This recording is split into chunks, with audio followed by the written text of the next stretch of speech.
अस्सलामुअलैकुम। मेरा नाम है जैन।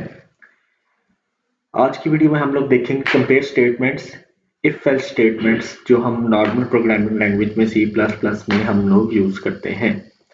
कंपेयर स्टेटमेंट्स को हम लोग असेंबली लैंग्वेज में कैसे यूज करेंगे। कंपेयर स्टेटमेंट्स में हम लोग कंपेयर करने के बाद जंप करते हैं, तो हम लोग जंप की डिफरेंट कंडीशंस को देख लेते हैं। पहले हम देखते हैं कि जंप क्या है। Jump instructions cause an unconditional transfer to a destination identified by a code label. The syntax is jump destination.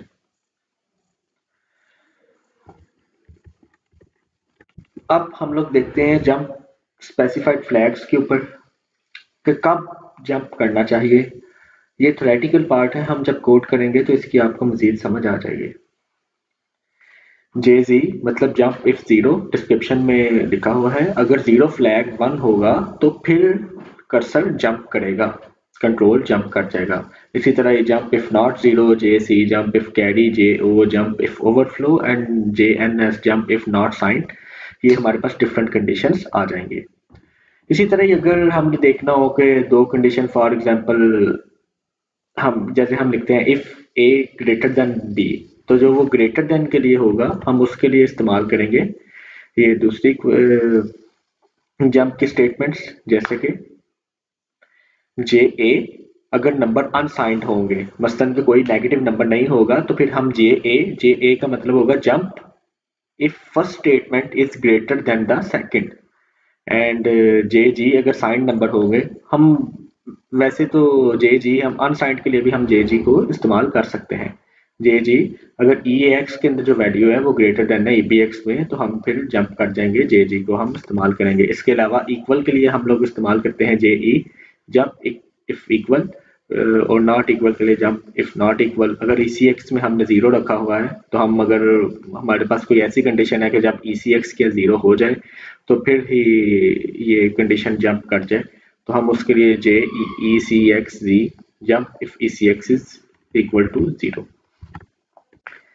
For example अब हमारे पास ये स्टेटमेंट है if option one is equal to option two, then X is equal to one, Y is equal to two. जब option one equal होगा option two के, तब भी हम ये एक्स और वाई की वैल्यू वन और टू होगी। अब असेंबली लैंग्वेज हम इसको किस तरह लिखेंगे उसको हम देखते हैं। हमने पहले ऑप्शन वन को ई एक्स में मूव करवा लिया। अब कंपेयर स्टेटमेंट में भी हमेशा हम लोग एक रजिस्टर और दूसरा कोई वेरिएबल का नाम इस्तेमाल कर सकते हैं, या दोनों रजिस्टर्स को कंपेयर कर सकते हैं।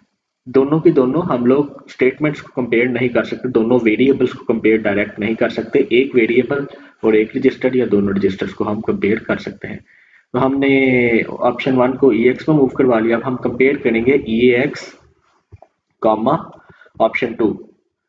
अब मैंने नीचे हम लिखा है जे ई जंप कर दो अगर इक्वल हो, अगर ई एक्स में जो वैल्यू है वो इक्वल है ऑप्शन टू वाली जो वैल्यू है उसके इक्वल है, तो एल वन जंप जे ई। एल वन हमने लेबल बना लिया कि इस लेबल के ऊपर आप जंप कर दो, एल वन पे जंप कर दो। और एल वन पे क्या है, मूव एक्स के अंदर वन को मूव करवा दो और वाई के अंदर टू को मूव करवा दो। और अगर जे ई ये इक्वल ना होती, ऑप्शन वन और ऑप्शन टू में इक्वल ना होती, तो फिर हमारा जंप किस पे करना था, एल टू। और एल वन की स्टेटमेंट्स हमारी चलनी ही नहीं थी। कर्सर ने यहाँ से जे जंप एल टू से हमने मसलन हमने एल वन को रन ही नहीं करना था और कर्सर ने एल टू पे जंप डायरेक्टली कर लेना था। एल टू पे हम लोग प्रोग्राम को एग्जिट या फर्दर जो भी कंडीशन हो उसको वो परफॉर्म कर सकते हैं। एक और एग्जांपल देखते हैं। अब हमारे पास ये कंडीशन है if A L greater than B L and B L greater than C L. अगर ए एल बी एल से बड़ा है और बी एल सी एल से बड़ा है, तो तब x is equal to one. अब इसको हम लोग असेंबली लैंग्वेज में कैसे लिखेंगे, compare A L comma B L के ए एल और बी एल को कंपेयर करो। अब हम लोग देखेंगे जी जे ए। अब मैंने जैसे बताया था जे ए हम लोग अनसाइंड नंबर के लिए इस्तेमाल करते हैं कि क्या ए एल में जो वैल्यू है वो बड़ी है बी एल से, तो एल वन पे मूव कर दो। अगर नहीं बढ़ी तो नेक्स्ट पे, और नेक्स्ट हमने ये नीचे लिखा है, नेक्स्ट के आगे हम कोई भी एग्जिट कर सकते हैं प्रोग्राम को। मजीद समझ हम प्रोग्राम नेक्स्ट करेंगे, कोड में प्रोग्राम करेंगे तो उसमें आपको मजीद समझ आ जाएगी। एल वन अगर तो ये बड़ा है, AL BL से बड़ा है, तो L1 पे जंप कर जाओ। L1 में हमने फिर से, क्योंकि एंड ऑपरेशन परफॉर्म करना था, तो एंड ऑपरेशन में हम लोग फिर से देखेंगे ये एंड, अब BL की कंडीशन को सेटिस्फाई करना है। BL comma CL, compare BL comma CL, और अगर ये दोनों कंडीशन में JA L2, अगर BL बड़ी है CL से, तो हम लोग L2 पे जंप कर जाएंगे, और L2 में हमने x कॉमा 1, इन दोनों में से कोई भी एक कंडीशन अगर ट्रू नहीं होगी तो हम लोग जंप नेक्स्ट कर देंगे, और नेक्स्ट में हम लोग प्रोग्राम से एग्जिट हो जाएंगे। इसी तरह जंप की स्टेटमेंट्स इस्तेमाल होती हैं, आपकी ज़रूरत के मुताबिक आप लोग जंप करते हैं। इन ये निमोनिक्स को आप यूज़ कर सकते हैं, JO।